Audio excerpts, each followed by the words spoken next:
Next, from the City Club of Chicago, Congressman Mike Quigley discusses the growing national debt and the coming standoff to raise the debt ceiling. This runs about 25 minutes. Our guest today was elected to represent Illinois' 5th Congressional District nearly 4 years ago. Prior to that, he served as Cook County Commissioner. As Paul mentioned, he did his undergraduate work at Roosevelt. He earned his master's degree in public policy at the University of Chicago. And last week, our guest today was appointed to the prestigious Appropriations Committee. He is a graduate of Loyola University School of Law. He and his wife Barbara and daughters Allison and Megan live in Lakeview.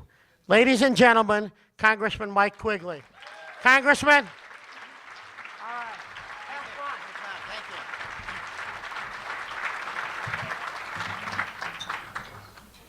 Thank you. Good afternoon. You know, I've got to stop talking to people before I give my speech because sometimes people say things and I have to change what I was going to present. Someone said, you know, Congressman, I love coming to your speeches because we really want to hear your, complex public policy. So now I have to take out the references to Here Comes Honey Boo Boo. And it was going to kill. It's true, I have been appointed to the Appropriations Committee, and I want to thank those of you who congratulated me. I got a lot of texts and emails, phone calls, letters, and notes. The one that really stuck out was from our mayor.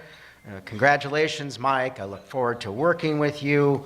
I'm proud of you. This is very important to our city. And I read the back, and it said, by the way, you're working for me now. I'm sure he meant that in the nicest possible way. It's interesting following the mayor in jobs, folks. You have to try it sometimes. He was the congressman before me, and I took his place in Congress. People say, are you now going to run for mayor someday? And I think he's pretty happy in the job, but I've already decided I'm not going to run for mayor until the parking meter deal is over. It's only 75 years. And by the way, we are parked in front of those meters. If anybody has change for 100, it would help us a great deal. To get on appropriations, you have to be a team player. You have to help other people. You have to raise money. So you form what's called a leadership pack. And since I play hockey twice a week, I gave it an appropriate name. I called it Puck Pack, right? One goal for Illinois, Puck Pack. So I got a call from the mayor. I said, no, Rom, it's with a P.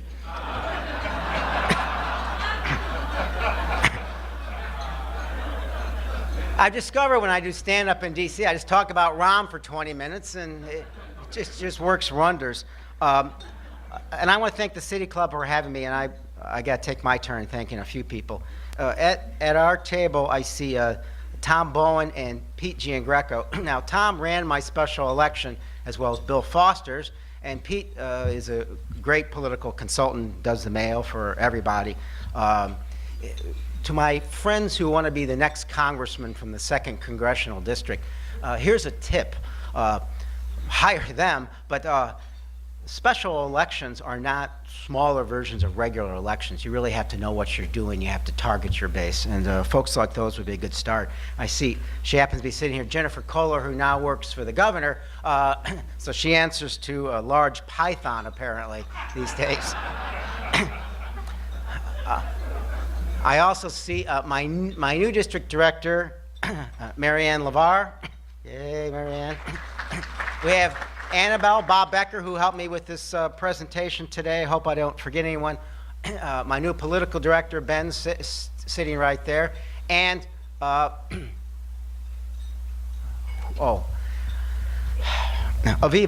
Aviva Bowen was my district director.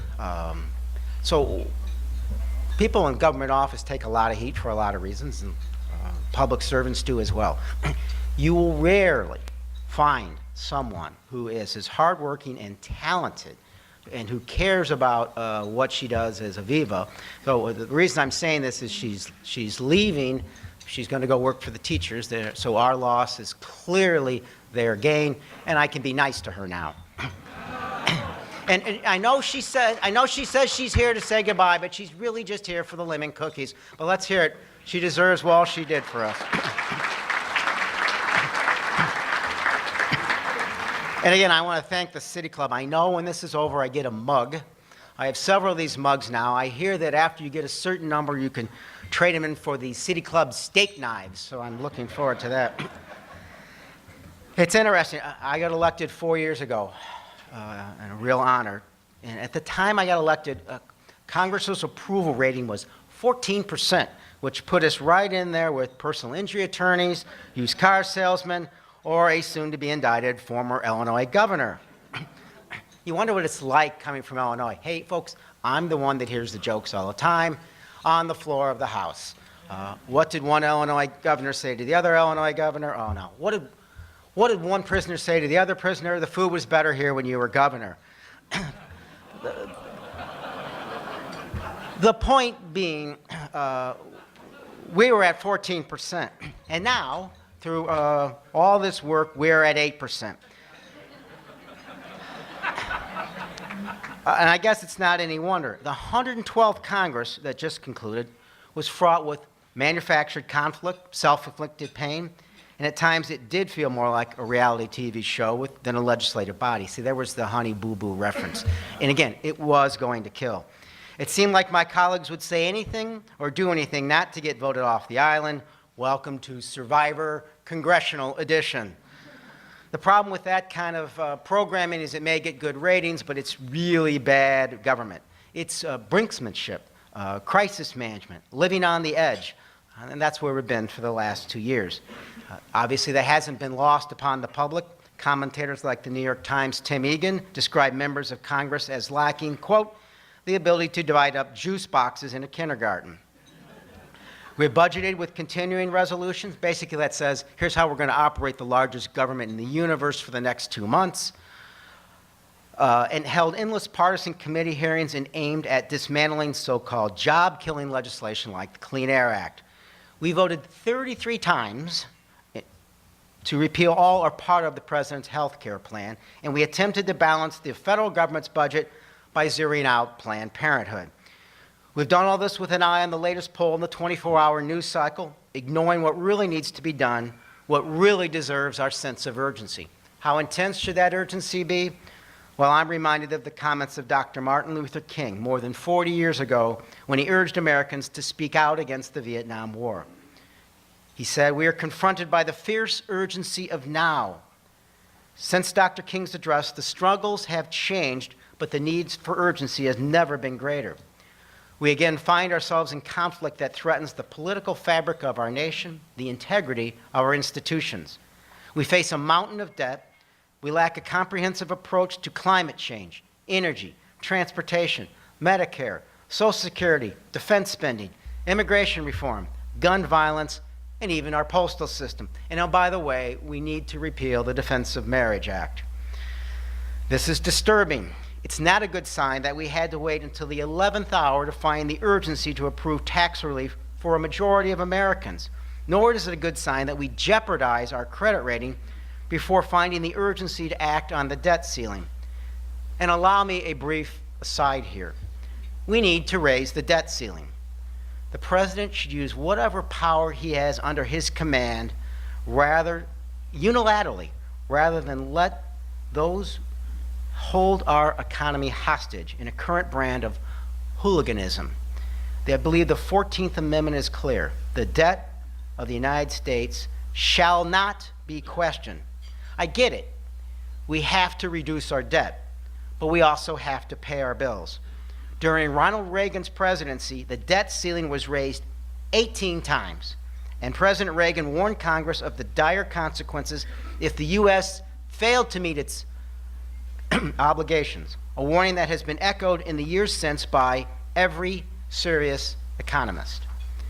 We need to find that urgency of now, which Dr. King spoke of, to address the problems that can't be solved in a lame duck session or a last-minute shuttle diplomacy between the White House and the Speaker's office. And by the way, Speaker Boehner says, no more private meetings with the president. That'll help. We need that urgency to get started now on creating a sensible energy policy that confronts climate change and reduces our reliance on foreign oil. We need that urgency to formulate a transportation plan so that states can address their crumbling infrastructure and local businesses can get back to work. We need that urgency of now to reconfigure our national defense policy, making sensible cuts, fashioning a force that prepares us for conflicts of the future and not the past. We need the urgency of now to make sensible changes to Social Security and Medicare to ensure the vitality of those programs for generations to come. That urgency of now will reward us with a far more sensible environmental policy, good roads, a smarter Defense Department, and a sustainable social welfare system. We will be rewarded with a stable economy and reduced market volatility. Today, we are little more than a month from our next set of manufactured crises, another divisive fight over the debt ceiling. And you'll pardon me from feeling a little bit like Bill Murray in Groundhog Day. I've been there before. And are we really going to go through this again, jeopardizing the national credit rating? Let me tell you what I saw the last night we raised our debt ceiling, folks. People on the floor looking up at the vote, right? And all of them, almost all of them recognizing if we didn't raise the debt ceiling, that markets very soon in Europe would start to collapse. They knew what it meant for job loss and so forth, yet they waited until there was enough votes so they could afford to vote no. Profiles in courage, John F. Kennedy must have been looking the other way. It's not that the crisis isn't real. We are borrowing 42 cents for every dollar we spend, so we have to reduce our debt and deficit without stepping on this fragile economic recovery. Toward this end, I signed on the Cooper-Latourette bipartisan budget agreement that would save $4 trillion over 10 years, and my office has authored a comprehensive plan to reinvent government that saves taxpayers several trillion over the next 10 years. I wrote similar reports as a Cook County commissioner. Let me tell you the difference when people used to want me to vote the massive cuts at the 11th hour even back then. That's not what reinventing's all about. Reinventing looks at government and says, what should we do, how should we do it, and who should do it? If we started over, how would you do all those things? And it's not because government is unimportant or we hate it, or as Grover Norquist said, we want it small enough to drown in the bathtub. Government is important. The heroes of 9/11 were government workers. Government protects us. Government teaches our kids. Government protects us in ways that people only think about when it's actually risked. So we need to get serious about that and think about that in a way that's not at this last moment. The Tea Party has this wrong. The objective should not be to destroy government through these draconian cuts.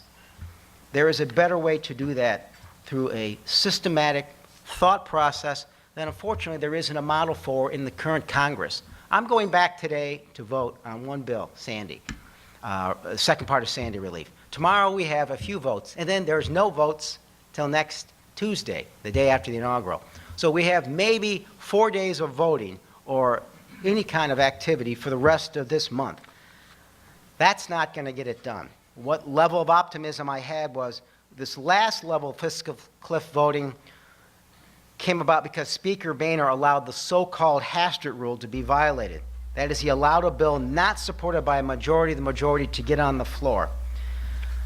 I have a long set of lists, it's available on our website of how to deal with these cuts in a meaningful, thoughtful way. I recognize that not everybody that I serve with would agree on how to cut defense and social programs to make them sustainable through time. But that's sort of the whole point, is that you have to compromise.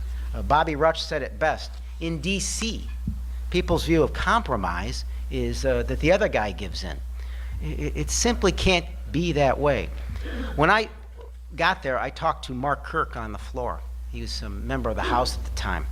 And he said, everything here gets done in the middle. And he's right.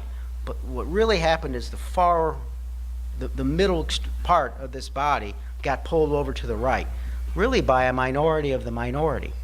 Until we end the skewing of that process, you will see the deadlock that's taking place. That's extraordinarily risky for us. So I want to thank you for your time and your interest. It's an honor to be invited to speak before such an accomplished body. As Lincoln said, we can only succeed by concert. It is not, can any of us imagine better, but can we do better? And those words are true today. We have to abandon the dogmas of yesterday to fulfill the promise of tomorrow. We cannot escape history, Lincoln said. We of this Congress and this administration will be remembered in spite of ourselves. Despite the immense challenges that confront us, I believe we have a chance to make history, to solve the myriad of problems, to make a brighter day for generations to come. But to do so, we need to find that urgency of now, that resolve to tackle the big issues and tough problems. I'm honored to serve the people of the 5th District, and I'm excited about the role I can play on appropriations to serve my city, my district, my county. I want to make sure everybody's happy. My region, my state. All of you will be there fighting for you. Through it all, I am still optimistic, but I know what you're thinking. What does that mean? You're a Cub fan. Anybody can have a bad century, okay? And I don't need Bowen and other smart Alex Sox fans reminding me that, hey, we won one championship in 100 years. We're so much better than you.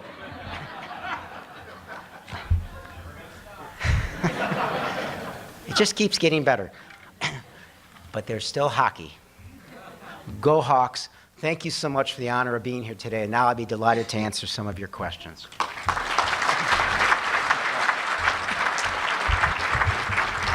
On your table, Alderman Moore, as always, firstest with the mostest. Very good. Reagan's brief, and Congressman Quigley here is coming here back from Washington and everything else.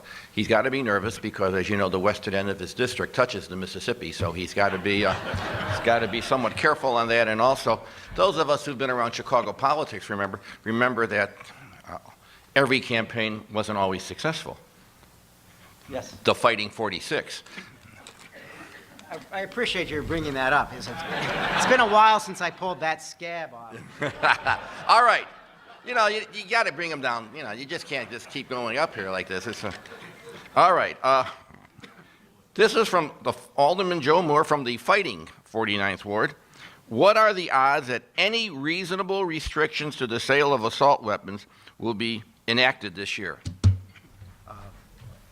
I'm banking that Sammy Sosa will be in the Hall of Fame before we pass meaningful gun legislation.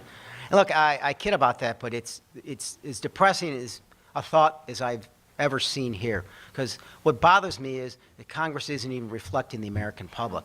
The majority of the public and the majority of gun owners don't want bad people to have guns. Right? It's like 2/3 of NRA members want background checks. But today, you can go to a gun show in 33 states and buy anything you want. You can be a convicted felon. You could have been adjudicated dangerously mentally ill. You can be a serial spousal abuser. You can be on a terrorist watch list. And let me say, several hundred times a year, people we suspect of being terrorists buy guns at gun shows. And you can go buy anything you want. And oh, by the way, you can buy a weapon meant for warfare with a 30-round clip or a 100-round clip. And I know they wince when I say this, but it is the gospel. When you have an assault weapon with a 30-round clip or a 100-round clip, you're not protecting your home, you're not protecting your business, you're not hunting deer, you're hunting people. Unfortunately, this Congress will not act, and I don't even think you'll see a bill on the floor. A little uplifting answer for a lot of... Mark Ryan Miller coming through is, by the way, watch how the grease on the question, we got a congressman here. Please name federal programs you can cut to save money or trim. Just pick 3 or 4. Look, I'll just do defense today because I want to be safe. We've been 50 attacks on this country since 9/11, almost 50. Every one of them has been thwarted with intelligence, right? The fact that we have people who can interpret, right? And the fact that we have people gutsy enough to act in anti-terrorist programs. All right, close to home, one of those terrorist attacks, person just went to jail, a block from my house at Clark and Eddy Street, folks, at the Dave Matthews concert, put what he thought was a bomb right there. He was thwarted by very good police work. We have to reprioritize our defense system. We instead use the Department of Defense as our only jobs program. I voted to eliminate the 10th destroyer that we purchased this year. It's $1 billion. I actually got a union who was very upset with me. They said, do you know how many jobs a destroyer creates? I said, do you know how much bridge you can buy for $1 billion? We're still in a Cold War footing. 65 years after the Second World War, we still have 125,000 troops in Asia and Eastern Europe. We still have 2,500 nuclear weapons ready to use and 5,000 in stockpile, which will cost hundreds of billions to maintain. The Department of Defense is not able to be audited right now. It can't even tell you how it's spending its money, and it says it's optimistic that in 9 years it will be audit ready. As Mr. Gates said, it is an entity that needs to start thinking about how to be restrained spending its money.